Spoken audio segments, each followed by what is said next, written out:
老挝的首都竟然不如中国小县城。离开了老挝琅勃拉邦，我们坐着中老高铁前往老挝首都万象。中老高铁的体验和国内高铁几乎没区别，甚至老挝工作人员也会讲中文。但是万象却让我们大跌眼镜。我们想象不到一个国家的首都竟然如此的不发达，甚至不如中国的一个小城市。街道上的车辆和行人都少得可怜，整座城市也没有太多高楼大厦，最中心的区域不过几个小商场。尽管如此，这里仍旧吸引着很多中国游客。因为中老高铁的修建，无数的中国旅行团带着中国的叔叔阿姨们游览这个兄弟国家的首都。除了中老铁路，中国元素也在这个国家有很多的印记。不少当地人不会说英语，只会说中文。市中心的商场内外都是中文标识，华为、小米、蜜雪冰城、比亚迪都可以在这里找到，甚至还有很多的中国人在这儿做生意。下面狒狒文涛带着大家一起游览老挝首都万象。大家好，我是狒狒，我们正在背包环游东南亚。现在我们在老挝的琅勃拉邦，今天我们就打算离开这里了，准备前往我们这次老挝旅行的下一个城市首都万象。那今天呢，我们从琅勃拉邦到万象就不再选择坐汽车了，因为这一段是有中老高铁的。那等一下呢，我们就要打车从酒店这里去琅勃拉邦的火车站，然后从那里坐高铁去万象了。在2023年中老高铁开通之前从琅勃拉邦去万象必须去走这个公路，坐汽车这个路是非常难走的，就跟我们那天从会晒过来是一样的，全是那种山路，大概300公里吧，需要开7-8个小时。但现在有高铁了，就特别方便只需要不到2个小时，1小时40还是50分钟就到万象了。这高铁站和周围的环境有一些格格不入琅勃拉邦这个高铁站非常的热闹，各种各样的旅行团。这个蓝帽子的应该是旅行团。阿姨，你们从哪里来的？我们是南京江苏人你觉得这好玩吗？好玩，好玩。我们是西安的。大家看一看这个琅勃拉邦高铁站的站前广场还有停车场还是挺大的。最主要是这一块这个车就不带停的。我们刚才人太多了。对，我们刚才过来好像要堵在这边了。刚才还有一组这个橙色帽子，还有一组红色帽子的，他们应该是刚刚从国内过来，然后大爸把他们才接走去市区去玩了。这里就是琅勃拉邦高铁站的主建筑了。其实它这个外形整个看过去还是很有老挝风情的。然后中间是写着2种文字，上面那行是老挝的文字，下面琅勃拉邦这4个字是中文。感觉在国外看到这种写着中国字的高铁站还是挺亲切的格外亲切。然后这个高铁站就感觉到处都是那种中里中气的感觉，你看它到处都写的中文，然后进站口那个颜色也是蓝底儿白字儿，包括前面那个什么售票处什么安检处对，就感觉跟我们在国内见到的一模一样的，是的，完全没有区别在这个琅勃拉邦高铁站就感觉特别的穿越，就是一方面是现代另一方面是相对原始一些的。看旁边群山环绕，也没什么大的厂房、工厂、楼房但是呢，在高铁站这一块大家都能看到，哇，就特别的现代化。那边还是荒土荒山的，这边居然有个这么大的、这么新的高铁站，还有这个电梯。大家都知道这条中老高铁是由我们中国出资援建的。这个其实国内段在2010年就开工建设了，国内段就是昆摩段昆明到摩憨这一段。然后老挝境内的高铁他们修的时间会晚一些，然后全线呢是在2023年通车运行的。在此之前呢，老挝国内可以说几乎是没有铁路的，只是在和泰国接壤那一块有一段大约3点几公里长的就是铁路。那老挝作为东南亚唯一的一个内陆国家它的经济条件、社会发展状况，还有自然环境以及这个交通状况都是相对比较落后的。但是现在呢，随着这条中老高铁的开通老挝的高铁可以说是在整个东南亚都是处于非常领先的水平，可以说是跑步前进基本上从自行车一步跨到了法拉利了。我刚听到前面有个叔叔说，这里好像中国的车站全是中国人。你看他们这个窗户上还贴着福，全家福，然后这儿写的是琅勃拉邦站，欢迎你。这个密度也像在国内人太多了，这里面都没地方站。我看到很多欧美的游客他们来这边之后就带着月日军刀，就不让上车的。我觉得欧美游客来这个站挺崩溃的，因为这个站我基本没有看到英文。对，你像这个牌这就是中文和老挝语。是的，再也看不到别的语言了。对。僧侣优先啊！我们马上就要进站了，不过我们俩没有换那个纸质票。它这个老挝国内乘车段是二维码可以直接刷的，但是如果是国际段出境的话，就是需要换纸质票了。哇，到我们的车了，居然是中文在播报。女士们、先生们，开往万象的 C91次列车开始进站了。刚刚安检的那个美女啊，她也说的是中文。刚才她是先检查完这边，跟我说请转身，感觉这边人中文还是很不错的啊，很标准。而且他们怎么能在人群中准确地辨识出哪些是中国人的？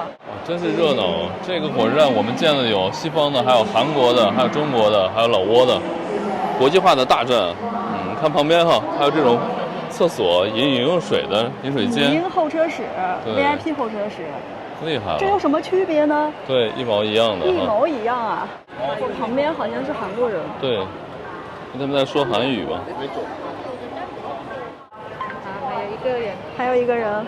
感觉他们这个动写的制服还挺漂亮的啊。对。特别有这种地方特色。我们今天要坐的这个叫澜沧号，那个非洲小哥在跟动车合影啊！你好漂亮，特别有气质啊！对，又瘦又好看又白，哪像我现在又黑又壮又胖。你好。有的座位好社死了，在那排座位转过来了。面对面，我们旁边还停了一辆这个拉货的，对，中国铁路货运啊，对，厉害了，集装箱啊。你知道吗？现在啊，这个老挝的中老铁路哈，已经跟中欧班列整个连一起了，特别厉害，等于从欧洲的东西可以直接和东南亚连接了。这个美女是卖的小吃的，他们这儿没有盒饭，然后只有各种各样的小吃。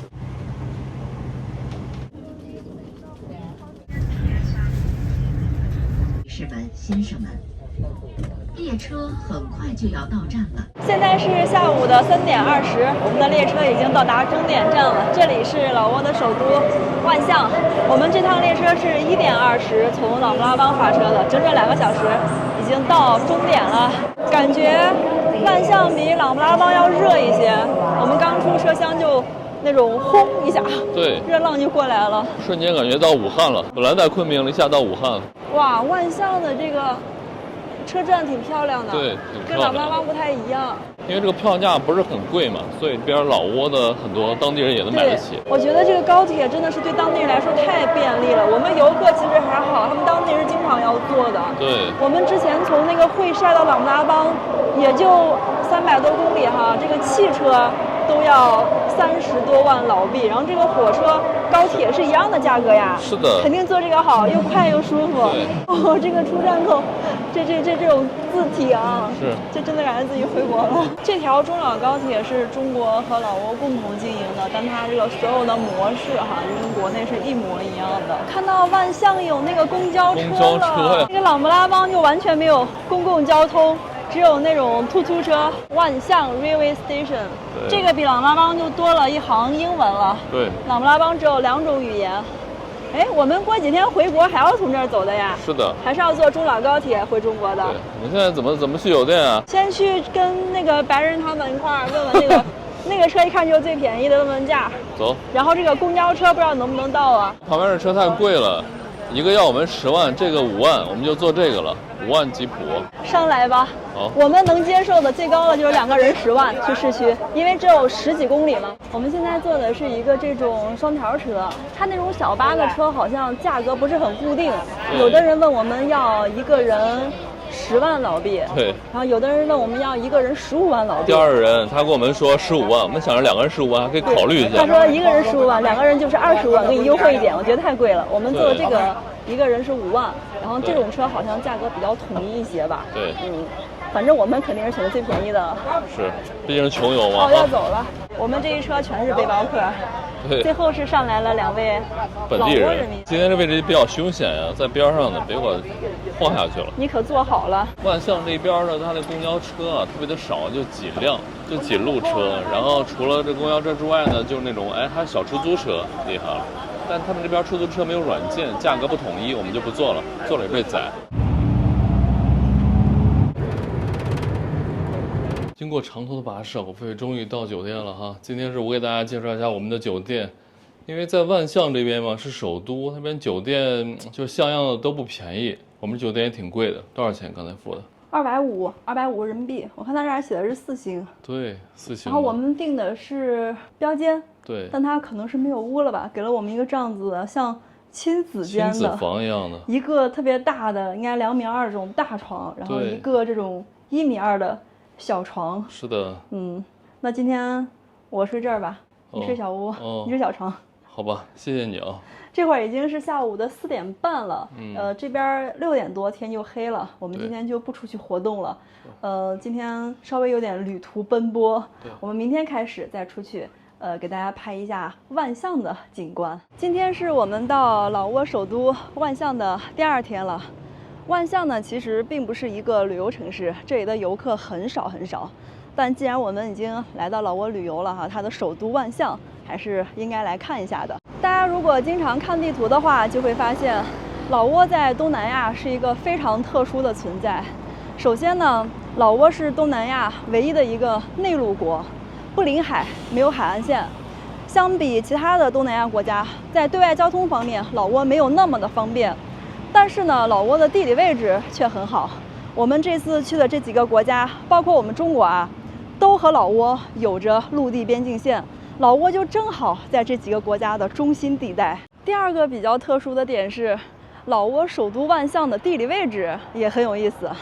万象是世界上为数不多的位于边境线上的首都，隔着一条湄公河哈，万象的对面就是泰国的廊开府，这个位置啊，真的可以说是天子守国门了。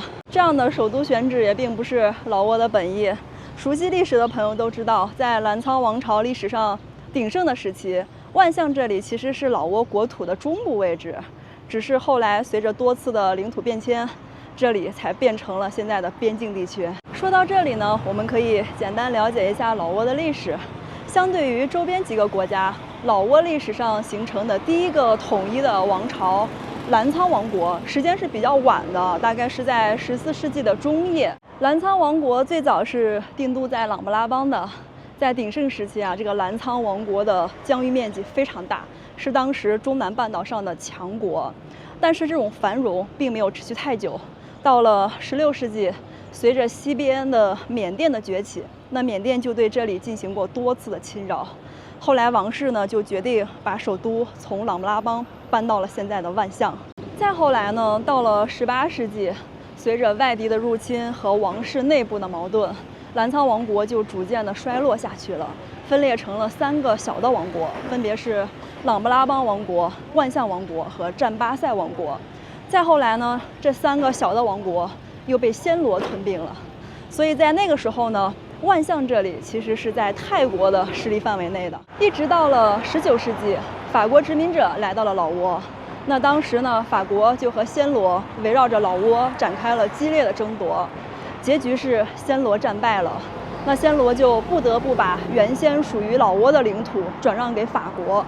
但是泰国也并没有吐出全部的领土。之前呢，万象这里的湄公河两岸都是老挝的领土，但是泰国只愿意把湄公河北边这一侧交还给法国，而湄公河以南的大片土地则归属泰国。因此呢，万象就沦为了一座坐落于边境线上的首都，天子守国门嘛。万象其实并不是一座旅游城市，这里的有名的景点也不是很多。其中呢，凯旋门应该说是万象的一个地标性的建筑了。我们现在就去凯旋门那里看一下。哎，这儿还有一个越南的银行啊，我们在越南之前见过。在历史上，老挝和越南关系还是不错的，所以在万象这里其实可以看到很多的越南的一些银行呀，还有那种跨国公司，还有一些越南的餐厅，这都有。现在这个时间刚好是万象的晚高峰啊，下午的5点整，很多人都下班了。其实大家可以看到啊，这个首都万象这里依然是没有什么公共交通啊。对，大家上下班要么是开自己家私家车，要么骑摩托车，要么就是大街上有那种双条车可以坐。对，然后就没有看到什么公共汽车这种了。是，我觉得最主要感觉这边的行人很少。就这边的行人少了之后，可能公共交通就没有那么大的需求了吧？万象真的是我们这次去的这些国家里面首都人口最少的一个地方了。对，万象只有90万人口。这好像这边万象的一个首都图书馆，很多小朋友在这边等着看书啊。再靠近凯旋门那块儿，就开始热闹起来了。不光有图书馆，有学生，还有很多这种小摊贩。哎，还有红领巾啊，他们小同学也有红领巾啊。对呀，我在琅勃拉邦就看到了。因为老挝也是一个社会主义国家嘛，他们很多跟我们一样。Hello， 塞拜迪。我看这个老挝小朋友的校服蛮好看的啊。你看，男孩是这种浅蓝色的上衣，黑色的长裤，白色的球鞋。女孩呢也是这种浅蓝上衣，但是穿的是这种黑色和蓝色花边的这种裙子。是的，既漂亮又有民族风情。这旁边是一个学校，这会儿正好是放学的时间，好热呀！我们今天下午是4点半才赶出门的。对，这个万象真的是太热了。琅勃拉邦因为在山里嘛，相对凉快一点。然后这里我觉得就跟曼谷天气差不多，非常的闷热。因为万象就包括整个老挝啊，以前都是法国的殖民地嘛。对，所以我们时不时的可以看到很多那种法式建筑。其实老的万象哈，在之前呢被泰国的一位国王拉玛3世已经基本上是荡平了。现在我们看到的首都是后来才重新建的，基本上是在法国殖民时期建起来的。对，这边的小朋友感觉好热情，刚我们拍视频的时候，好几个小同学、小妹妹跟我们打招呼，特别的主动哈。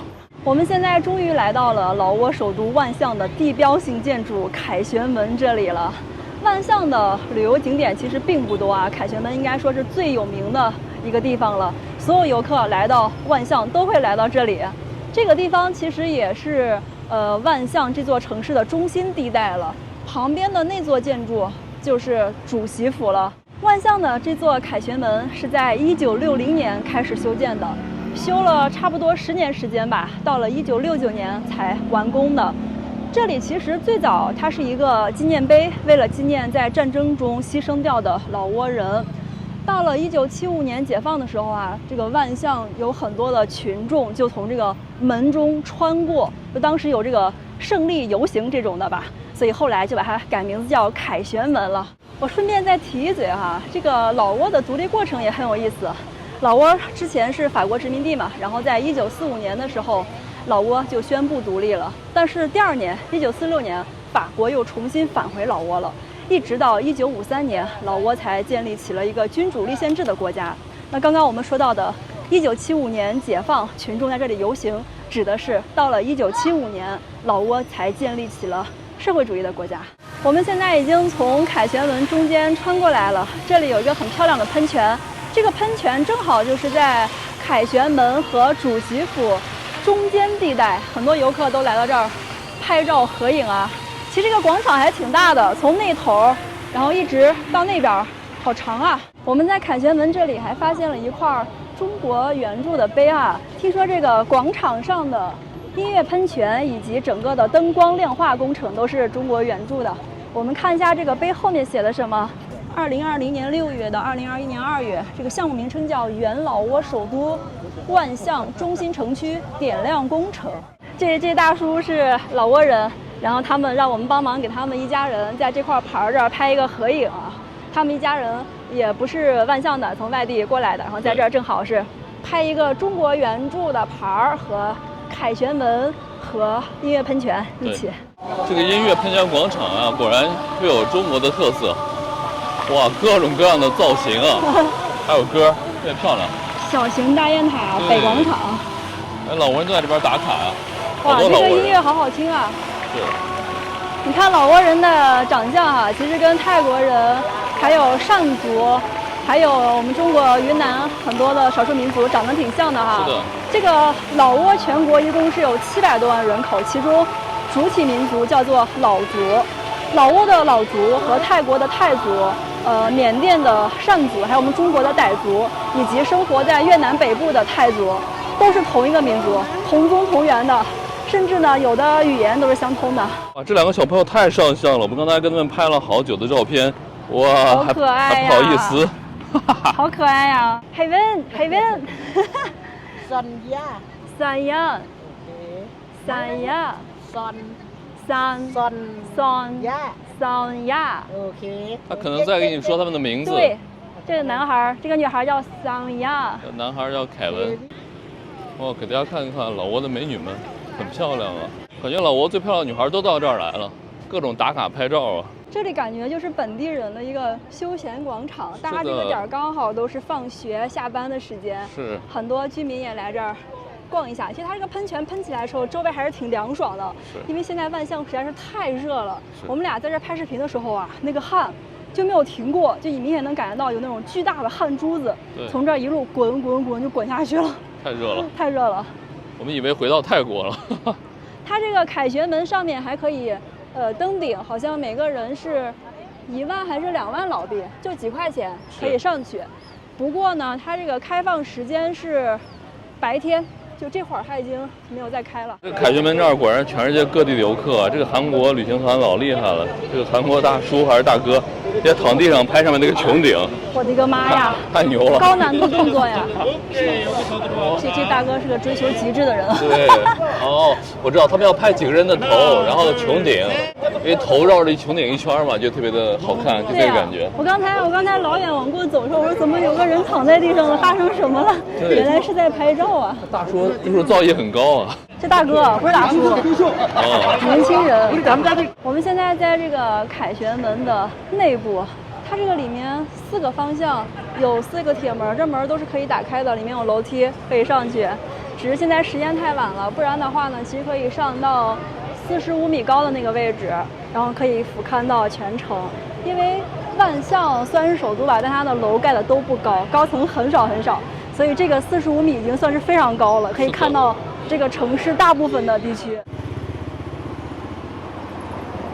我们之前在琅勃拉邦的时候，有一位女孩跟我们说，他们上高中的时候，学校都会开这个中文课，但是时间不长。不过，当地的这个老挝学生啊，多多少少是会一点点中文的。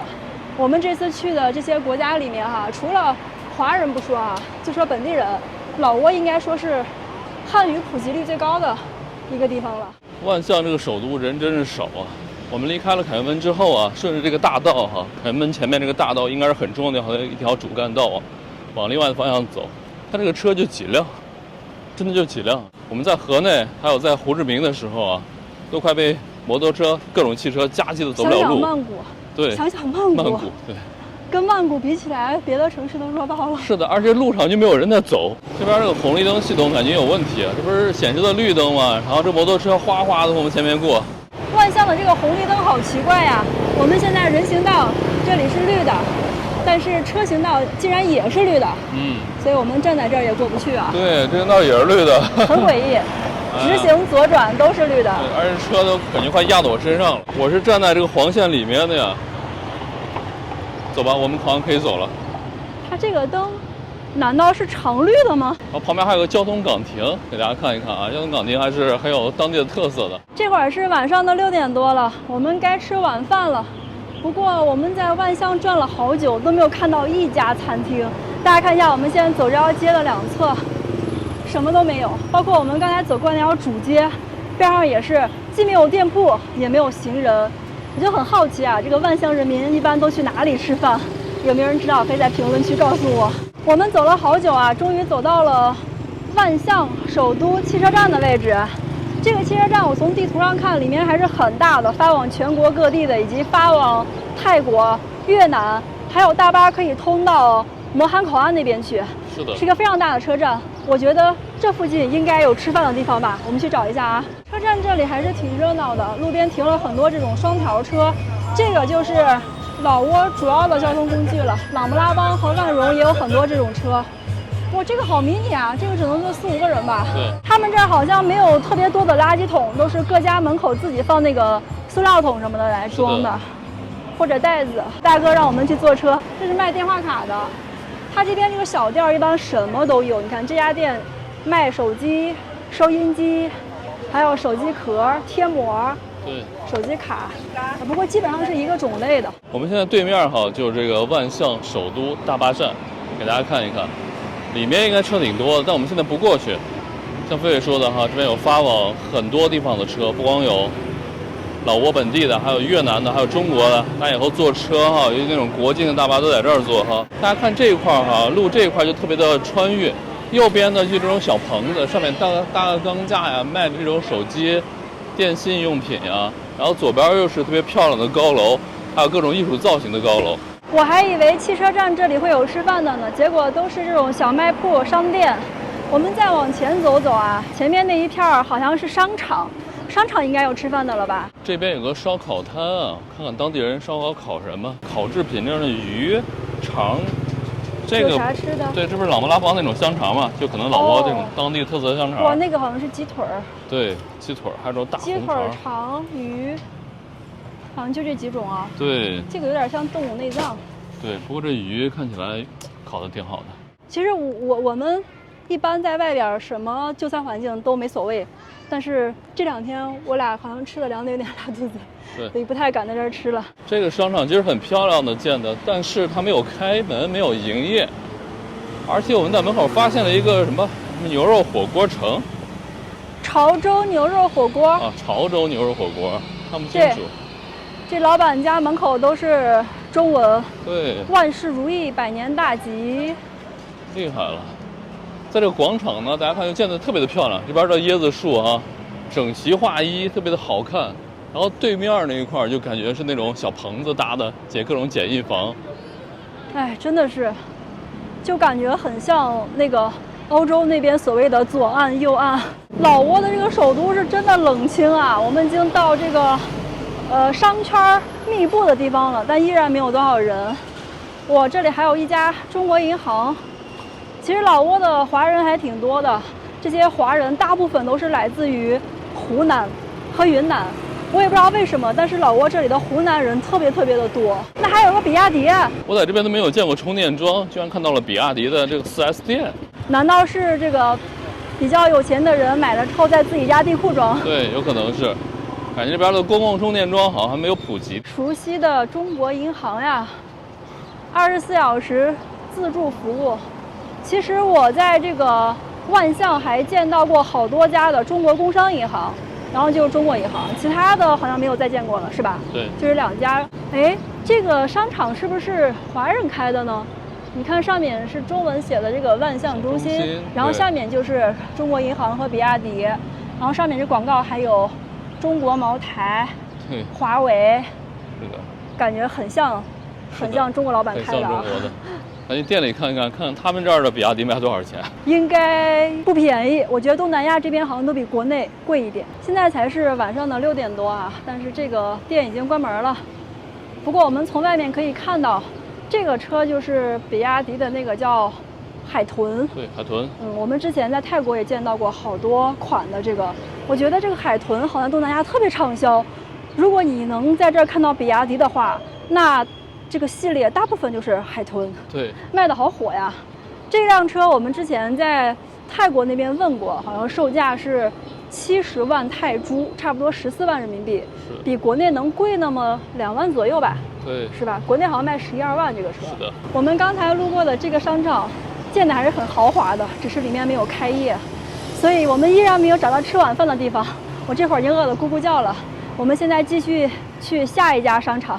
这家再没有的话，我都不知道晚上吃啥了，好饿呀！这会儿，这家是一个百盛，百盛我记得应该是总部在马来西亚的一个大的这种连锁的商场，去里面看看吧，不知道有没有饭吃啊。它这个商场的外面那一排有点像夜市，但是今天没有开。我们去商场里面看看吧。哎，这儿肯定有吃的了，我已经看到有一家披萨。这么大一个商场的门口，就我们2个人。狒狒，你看你周边就你一个人，哈哈哈。天哪，现在是6点半了。对，应该是商场的高峰营业时间，黄金时间啊。哇，终于有一个人了。终于有个大哥陪我们一块儿了。哈哈，要不然我们都不敢进。这个商场不错呀。我看那3个姑娘还拿着奶茶出来了，是，里面应该吃的喝的都有。这边商场不用安检啊，不像缅甸还得安检。我挺凉快啊。哇，这是一个宝马的展台。这个商场好大呀，1、2、3、4，那好像4层，只开2层是吧？ 4层，对。它只有1层跟2层是亮着灯的，3、4层整个是黑的，应该是这个还没有租出去吧？对。我们先来转一下，看看哪有吃的。哦，那儿有一个星巴克，然后这儿有一家披萨。我们刚刚在这儿碰到了一位华人啊，他跟我们说，这个商场是中国人投资的，所以里面有很多的中国品牌。他跟我们说，吃的主要在负1楼，还有一个大超市都在负1层。我们现在下去看一看啊，刚下来就看到了一家华为、小米，还有那个传音啊。这里果然有好多吃的呀！哎，蜜雪冰城。我终于在老挝见到蜜雪冰城了。我们之前在琅勃拉邦好像没见到过吧？没有。万象是老挝的第1大城市，琅勃拉邦算是第2大吧。首先就是这个冰淇淋啊，这个哪个国家都有，这边卖的价格差不多将近3块人民币。然后柠檬水，4块人民币，跟国内差不多。Hello， this one ice lemon. Can I speak Chinese? Chinese? 少冰少糖，看看会中文吧。哦，少冰少糖，对，一共是多少钱？3万。这个店开了多久了？这个有点难了。对，这个有点超出这个美女的。谢谢。你们这里哪个卖的最好？你会一点点中文啊？明白了。这个商场的负1层还有一个美食广场。一家一家这种档口，看看有什么好吃的。哇，这好像有糖醋排骨啊！这是里脊好像。糖醋里脊。这家好像卖的是那种对肠粉什么的。对。卤肉粉，然后这家是那种云吞面。是。大多数都有中文哈。对，基本上都有。这个老板卖的也是这种云吞面，什么？烧鹅面是吧？烧鸭面、叉烧面。叉烧面，就这种的。哇，这边挺多人在那儿吃饭。哎，这还有一家越南餐厅啊！我们在越南天天吃这些。是的。炸春卷、米粉儿、麻辣香锅、家常菜。对。哇，这是炒菜，酸辣土豆丝儿、手撕包菜。看一下这个土豆丝儿多少钱？4万5，大概就是15人民币。哎，还挺便宜的其实啊。对。土豆15。不到15。哦。老板，你是哪里人？河南人。哦，邻居，我们是陕西的。这在1楼这得10万，这楼上得10万，因为这下面是对老挝人比较卖的便宜点，公司不让人买贵。在1楼这随便一份都得10多万。这素菜这鸡蛋炒个鸡蛋都得10多万了。我们在这儿来了都是整个万象最便宜的，那就是没有见过这么便宜，在万象这么久没见这么便宜。对，你们家菜价确实是，比国内有的馆子还便宜。因为这里边他也不让对着老挝人不让贵，不让贵了，有些老挝人。是不是那个老挝人他们工资低一点？姐，这个商场就比如说那些卖衣服的或者蜜雪冰城的员工，他们一般1个月能赚多少钱呀？都是200-300万。200-300万，那就不到1000啊，不到1000人民币。那他首都都这样子，其他城市就更少了吧？是啊，以前是120，现在120万、100万。我们就在这儿吃吧，这个看着好香啊！我们要先到服务台那儿办一张就餐卡，然后来刷。我们的菜上齐了，我们在刚刚那个河南大姐那儿点了3个菜，他们家菜还挺便宜的啊。我们点的这个土豆丝，这个换成人民币是15块钱，然后这个是四季豆炒肉，这个是我想想7万，应该是23块人民币。对，这个红烧茄子是18元人民币。都挺便宜的，加起来3个菜也就50多，只不过它这个量就不是很大了啊。是的。盘子挺大，但是给的这个菜量当地人饭量小吧。不过他们这个米饭挺贵的，这一碗米饭是人民币5块钱。我们这3个菜加2个米一共是60多。吃得饱饱的哈。来个土豆丝儿，大姐这个手艺不错啊，酸酸辣辣脆脆的。再来个茄子。茄子挺油啊，看着。这个我看老板是先过油炸了一遍，然后再做的。哇，这个好烫，刚出锅。新鲜出炉的，说明你吃的不是预制菜。味道真是不错。我们在商场逛的时候啊，碰到了这边一个卖公寓的销售顾问，2位啊，跟我们介绍了一下这边的一个公寓。这公寓说是什么商业啊，还有什么管家服务都特别的好。最重要的是什么哈？我们想给大家聊一下这边的价格，就是老挝首都万象这边的房地产的价格。它这是公寓哈，它这公寓这个最小的这个43平的，43平，然后他说是9.5万$，9.5万$呢，大概就是70万人民币，70万呀，一小套43平的，一平感觉1万多，快2万了，这价格还挺贵的。这超市厉害，给大家看看它支持什么支付方式啊？第一个就是工行的，还有 Visa 卡，还有银联的，还有一个微信和支付宝，老厉害了，什么都可以用啊！感觉中国那些支付方式这边都可以用，因为这边有很多的华人嘛，还有在这边工作的中国人，都在这边买东西、购物、消费。